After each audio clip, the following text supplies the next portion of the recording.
forces and rapid support forces is on the brink of collapse. We now talk to Dr. Abdul Karim Elgoni, a Sudanese political commentator, about the latest developments. Dr. Abdul, good evening and welcome to Channel Africa. Thank you very much, and thank you for handling issues of Sudan. We really need to see it still on TV. Doctor, what may have it led to this drone attack?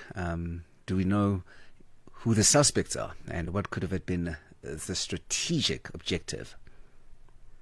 You see, as you know, this war has been going on for this is the third year now, and it has displaced more than 24 million, that is more than half of the Sudanese. Everyone has been displaced by this war, and millions that are in the bordering countries. And the army wanted to tell people, no, the war has stopped and everything is peaceful and life is normal. And so they made some improvement in the international airport in Khartoum, and they wanted to do some local flights to tell people that life has come to normality and there is no war in Sudan. And of course that is not true. So the other rival group have told them, no, don't do this because the war is still continuing. If you don't believe, you are not going to use the airport of Khartoum. And this is what they did. They actually bombed the airport of Khartoum and other military areas in Khartoum just to show them that the war has not stopped.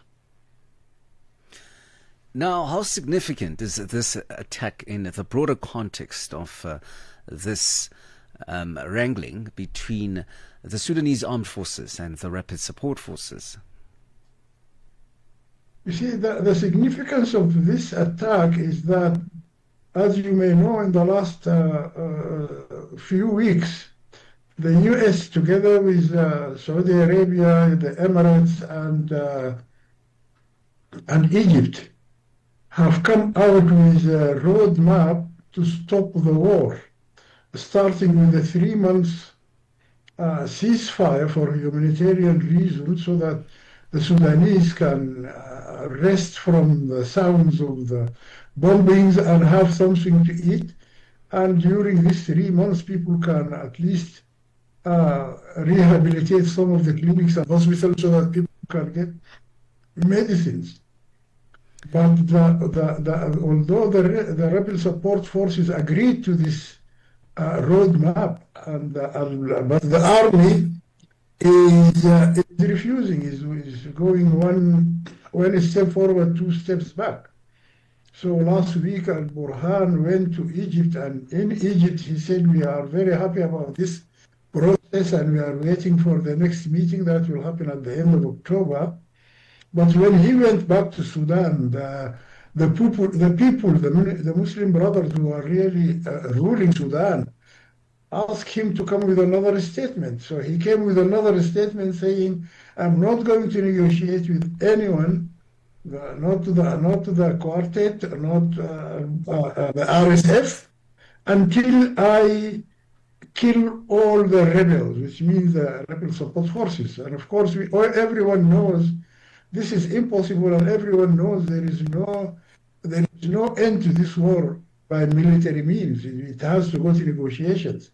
So the significance of what has happened this morning in Khartoum Airport is to tell the army that, unfortunately, you have to think differently. It's better you follow what the quartet is saying and prepare yourself for negotiations so that we stop this war and we allow a process for peace to happen. Do you foresee this war continuing, or do you think the negotiations that you've been talking about could signal perhaps a stop anytime soon? You see, I want to be very frank with you. The wars in the Middle East, if we take them as a precedent, it is very bad. The Iraqi war continued for more than 20 years. The Syrian war continued for more than 14 years. Libya war is more than 15 years still continuing. Yemen war is still continuing. people are hoping that the Sudanese war will not follow the same track. People hoping that the Sudanese will be more wise and get lessons from the other wars in the Middle East. But it's very clear our military are adamant that they are not going to be weaned from power, and they are not in Sudan to protect the Sudan borders. They are in Sudan to rule. And that a military officer who has brass on his shoulders is made to rule, not to go and protect the borders of Sudan. This is why they have created more than 20 militias and subcontracted them to do the war for them. Actually, if you look at what is happening in Khartoum today, there are militias everywhere. There is no army. If you look all over Sudan, there is no army. It is a militia that is putting itself in the attire of the army, but raising their own flag. There are more than 5 or 6 militias that are now in Khartoum. Everyone, although wearing the clothes of the army, but they are raising their militia flag.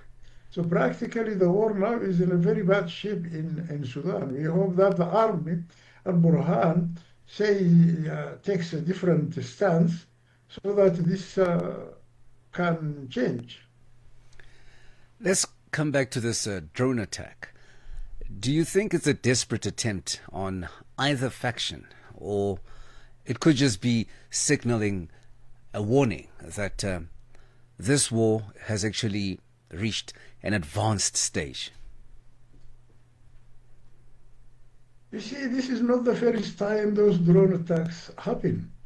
They happened before in Port Sudan, which is the administrative new capital of Sudan. In Port Sudan, the RSF previously sent more than 50 drones into Port Sudan, hitting the airport, 3 or 4 army bases there, and petrol stations, and whatever they are claiming they are supportive of the army.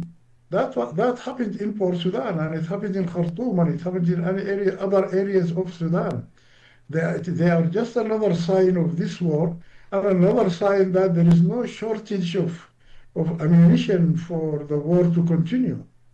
We know that Iran is supporting the government with planes are arriving in Port Sudan on a regular basis, bringing in ammunition. We know that there are Iranians who are training the Sudanese in Port Sudan and in Khartoum. We know that Egypt is supporting the army directly, and we know that Qatar is supporting with a lot of other things, and Turkey. There is a lot of drones. The Turkish drones are now used in Sudan. So the two parties and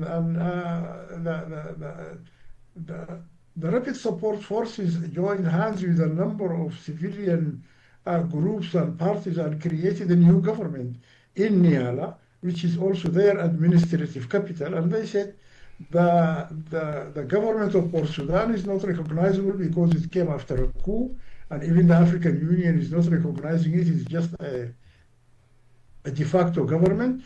We will create another de facto government, and we wait for the Sudanese to tell us which of the two de facto governments they will prefer.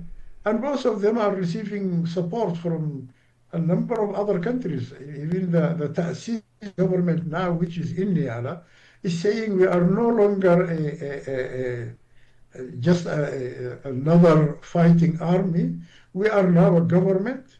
Even if you don't recognize us, we are a government, and we are entitled to go and look for ammunition and for military from wherever we want. And this opens the door very wide for both Port Sudan and Niala to get more ammunition for this war to continue. And this is what we are fearing. And the Sudanese have had enough of this war.